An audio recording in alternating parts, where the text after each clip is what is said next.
Cycle चलाते चलाते रघु ने एक बार आसमान की ओर देखा।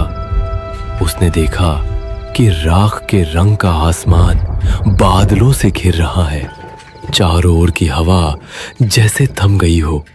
उसे समझ में आ गया कि तूफान आने वाला है, लेकिन कुसुमपुर पहुंचना अभी भी बहुत दूर था। रघु ने पैडल पर जोर से दबाव डाला, लेकिन वो ज्यादा दूर तक जा नहीं पाया। अचानक जोर का तूफान आ गया, साथ ही लगातार तेज बिजली कड़कने लगी और थोड़ी ही देर में मूसलधार बारिश शुरू हो गई। सामने का रास्ता बारिश की परत में छिप गया। रघु ने कोई और उपाय ना देखकर एक घने पेड़ के नीचे शरण ली, लेकिन फिर भी वह बारिश की मार से बच नहीं सका। हे भगवान, इस तूफान को रोको, मेरी रक्षा करो। शायद भगवान ने उसकी प्रार्थना सुन ली।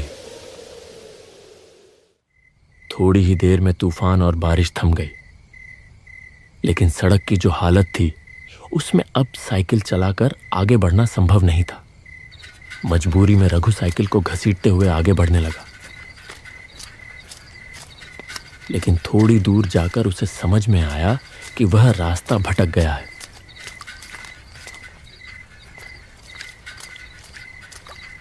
यह रास्ता कुसुमपुर का नहीं है। वह सोच में पड़ गया कि अब क्या करे। तभी उसके कानों में आवाज आई, क्या आप रास्ता भटक गए हैं? रघु चौंक कर देखने लगा। उसने देखा कि धुंधले अंधेरे में एक छाया मूर्ति खड़ी है। कौन हो तुम?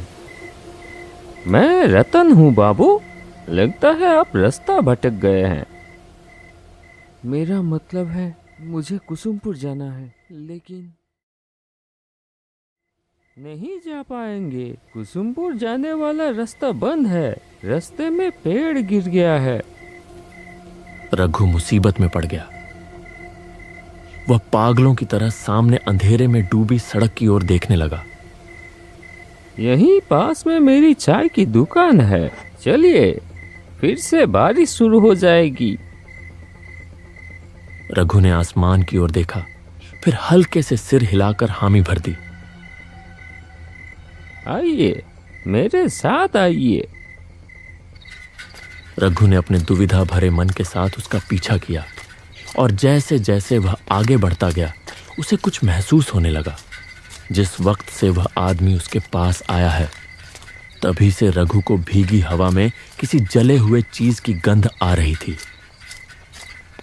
क्या हुआ? जल्दी कीजिए। हाँ, आता हूँ। साइकिल लेकर वह तेजी से आगे बढ़ा। थोड़ी दूर जाते ही उसने एक गांव का पेड़ देखा। पास ही एक झोपड़ी नुमा घर था। वहां किसी हैरिकेन जैसी चीज की लौ जल रही थी। रतन ने फिर से आवाज दी, आइए बाबू, यही मेरी चाय की दुकान है। रघु ने साइकिल को गांव के पेड़ से टिका दिया और झोपड़ी के चौखट पर आकर खड़ा हो गया। उसने देखा कि एक तरफ एक चूल्हा है और उसके चारों ओर चाय बनाने का सामान रखा है। रघु हैरान हो गया यह सोचकर कि इतनी सुनसान जगह पर इस चाय की दुकान में आखिर चाय पीने कौन आता होगा। रतन एक मोड़ा ले आया। बैठिए बाबूजी, मैं चाय लाता हूँ। रघु अपनी गोद में रखे थैले को कसकर पकड़कर बैठ गया। बाहर फिर से तूफान शुरू हो रहा था। बिजली चमक रही थी और गड़गड़ाहट के साथ कड़क रही थी। ये लीजिए चाय, आप बहुत भीग गए हैं, ये पीजिए, अच्छा लगेगा। इतनी जल्दी चाय बनाकर ले भी आया। हैरानी की बात थी, हल्की हल्की बारिश शुरू हो गई।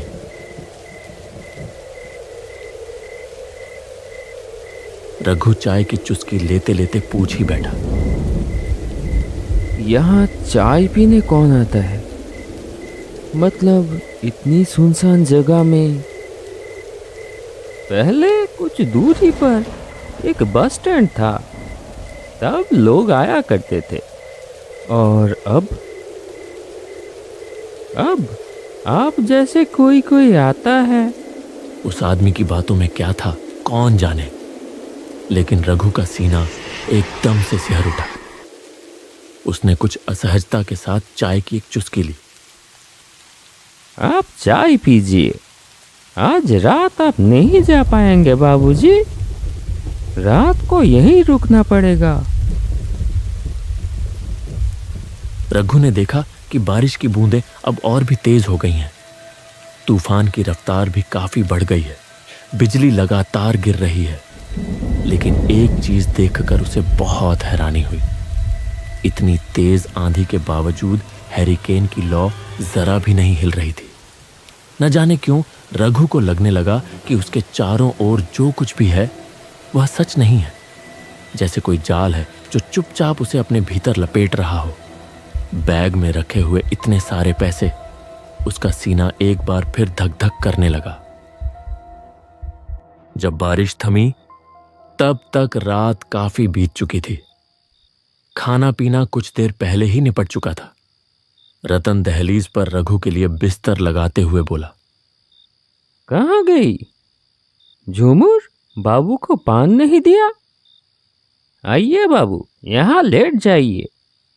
डरने की कोई बात नहीं है, मैं और झूमर तो हैं ही। रघु ने हल्के से सिर तो हिलाया, लेकिन उसके सीने में एक बार फिर से टीस सी उठी, जैसे उसकी छाती के भीतर कोई धीरे धीरे उसे कुछ समझाने की कोशिश कर रहा हो। जैसे ही नूपुर की झंझनाहट कानों में पड़ी, वह हल्के से चौंक कर देखने लगा। झूमर धीमे कदमों से आगे बढ़ रही थी। उसकी आंखों में जैसे कोई खास इशारा था जो उसने रतन की ओर किया। रतन ने भी जरा सा गर्दन हिलाकर कुछ जताया। यह बात रघु की नजरों से छुपी नहीं रही। लीजिए बाबू, पान। पान? मेरा मतलब है खाइए खाइए। झूमर के हाथ के पान खा के आप जिंदगी भर नहीं भूल पाएंगे। रघु कांपते हाथों से पान उठाने ही वाला था कि एक तीखी सड़ी सी गंध उसकी नाक में आ लगी। कुछ वैसी ही गंध जैसी कच्चे खून की होती है। अचानक आई एक तेज हवा के झोंके से झूमर के सिर की ओढ़नी सरक गई, और जो दृश्य रघु ने देखा उसे देखकर उसका खून जैसे जम ही गया। झूमर के गले पर खून की एक लकीर थी। वहां से एक पतली धार बह रही थी। झूमर ने तेजी से अपनी ओढ़नी ठीक की और पलक झपकते ही गायब हो गई। रघु ने जैसे मशीन की तरह पान को मुंह में डाल लिया।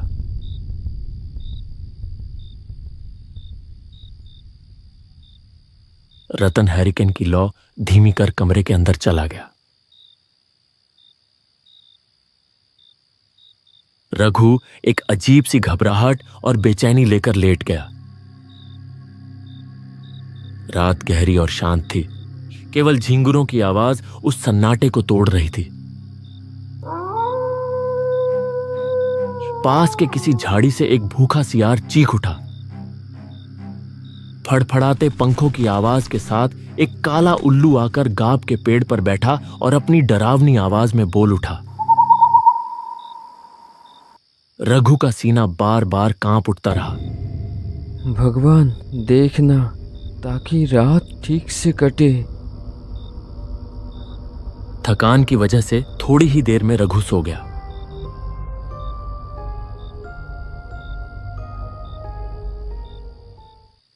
अचानक एक डरावनी चीख चारों ओर गूंज उठी।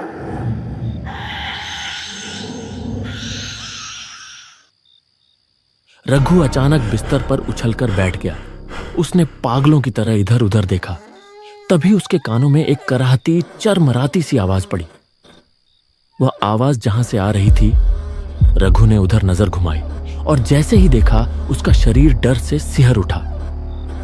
सिर्फ एक हाथ की दूरी पर कोई एक व्यक्ति गले में रस्सी डाले झूल रहा था।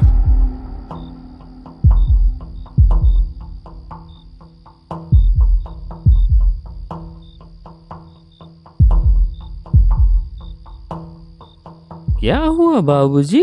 कोई बुरा सपना देख लिया क्या? रघु ने देखा कि झोपड़ी के सामने जो आंगन जैसी जगह है, वहां एक लगभग टूटे झुके बांस के मचान पर रतन बैठा है। उसने एक बार फिर धीरे से गर्दन घुमाकर उस ओर देखा, जहां कुछ देर पहले कोई गले में रस्सी डालकर झूल रहा था। लेकिन यह क्या, वहां अब कुछ भी नहीं था। क्या ढूंढ रहे हैं बाबूजी? कुछ नहीं है, वो सब बुरा सपना है। तुम इतनी रात को बाहर क्यों हो? बहुत गर्मी है, इसलिए बाहर की हवा लेने आया हूँ। आप भी आइए ना। रघु समझ गया कि उसका शरीर पसीने से तरबतर हो चुका है, इसलिए वह बिस्तर छोड़कर मचान की ओर बढ़ गया। भीतर दबा एक अजीब सा असहज भाव लिए वह रतन के पास जाकर बैठ गया। तभी कहीं पास से एक निशाचर पक्षी तीखी आवाज में चिल्ला उठा। उस एक चीख ने पल भर के लिए फैली खामोशी को चकनाचूर कर दिया। इतनी गर्मी है, अब नींद आएगी ही नहीं। ऊपर से सपने में आप क्या कुछ देख रहे हैं। इससे अच्छा मैं आपको एक कहानी सुनाता हूँ। 3 साल पहले की बात है। ऐसा ही एक चाय और नाश्ते का दुकान था उसका। सब कुछ ठीक ही चल रहा था, लेकिन इंसान अकेले कब तक रह सकता है। इसलिए उसने शादी कर ली किसी दूसरी गांव की एक लड़की से। उस लड़की को एक नजर देखते ही नजर ठहर जाती थी। बहुत लोग कानों कानों में फुसफुसाते रहे, ये तो जैसे गोबर में कमल का फूल होगा तो उसके चाहने वाले भी होंगे। खैर, दुकान में भीड़ बढ़ने लगी और उसकी बीवी ने भी हाथ बटाना शुरू कर दिया। उसकी चाय की दुकान में शंकर रोज चाय पीने आने लगा। एक कप चाय पीता था, लेकिन 1.5-2 घंटे तक बैठा रहता। उसकी बीवी की तरफ उसका नजर है, ये समझ में आ रही थी उस आदमी को। लेकिन नई दुल्हन के बारे में ऐसा कुछ सोचने को उसका मन नहीं मान रहा था। इतनी सुंदर पत्नी के बारे में कोई आदमी कैसे सोच सकता है ये सब? वो आदमी भी नहीं सोच सका। ऐसे ही दिन कट रहे थे। एक दिन दोपहर के बाद वो बाजार जाने के लिए निकला। मैं चलता हूँ, आखिरी बस में लौटूंगा। शाम को दुकान खोलने की जरूरत नहीं है। अच्छा ठीक है, अच्छे से जाना। बाजार में खरीदारी करते करते वो समझ गया कि तूफान आने वाली है, इसलिए जल्दी सामान लेकर वो पहली वाली बस पकड़ ली।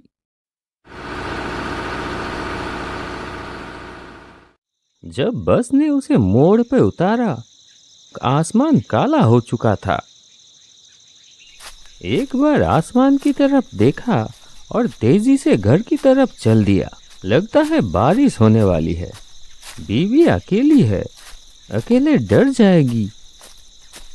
लेकिन तब तक उसने सोचा भी नहीं था कि थोड़ी देर में क्या होने वाला है। आंगन में आते ही घर के अंदर से एक दबा दबा हंसी की आवाज आने लगी।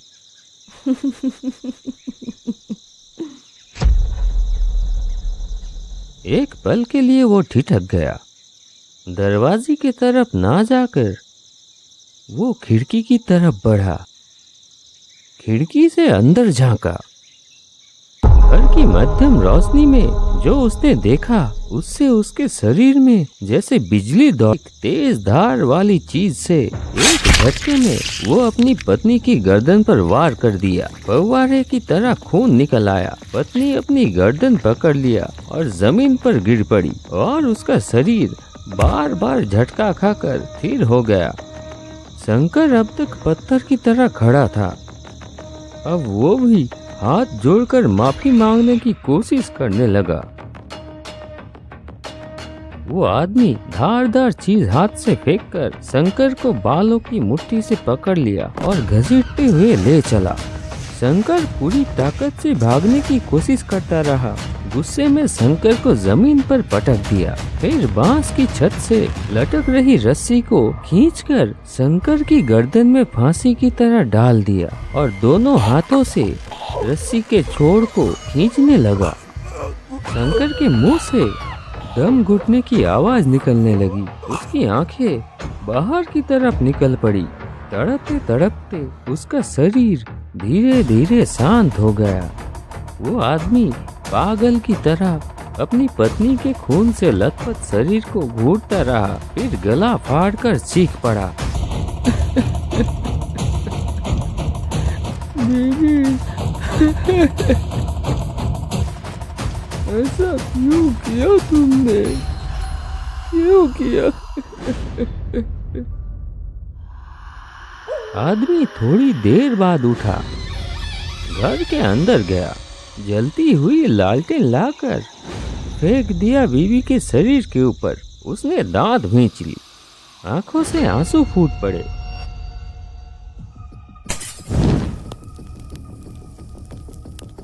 कड़कती आवाज के साथ बिजली गिरी।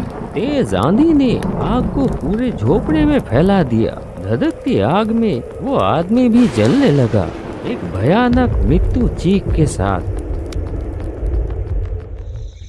रघु जैसे किसी गहरे सम्मोहन में डूब गया था।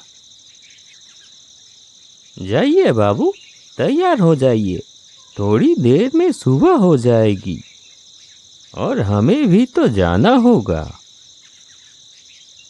रघु ने अब और बात नहीं बढ़ाई। रात जैसे तैसे कट ही गई थी। वह जल्दी जल्दी तैयार हो गया, फिर दरवाजे में हल्के से दस्तक दी। मैं चलता हूँ, सुन रहे हैं? तो फिर मैं चलता हूँ। नहीं, कोई उत्तर नहीं आया। एक पल के लिए रघु रुका और सोचा। फिर गाब के पेड़ से टिकाकर रखी हुई अपनी साइकिल उठाई और बाहर निकल गया। न जाने कहाँ गए। लौटते वक्त एक बार मिलकर जाऊंगा। लेकिन कुछ दूर जाते ही रघु को याद आया कि वह लापरवाही में पैसों का बैग वहीं भूल आया है। वह तुरंत साइकिल घुमाकर वापस उसी जगह लौट आया। लेकिन यह क्या हालत! वो झोपड़ी कहाँ गई? वहां तो अब सिर्फ एक अज्जली झोपड़ी का ढांचा पड़ा हुआ था। तो क्या रतन ने जो कहानी कल सुनाई थी वो? आप शायद ये ढूंढ रहे हैं। रघु तेजी से पलटा। देखा, उसका पैसों वाला बैग। कौन हो तुम? मैं? झूठ। तेज हवा के झोंके से ओढ़नी हट गई। वही सड़ी सी तीखी गंध फिर से उसकी नाक में आ लगी। रघु की आंखों के सामने प्रकट हुआ एक औरत का भयावह खून से सना चेहरा। रघु होश खो बैठा और साइकिल समेत वहीं सड़क पर गिर पड़ा।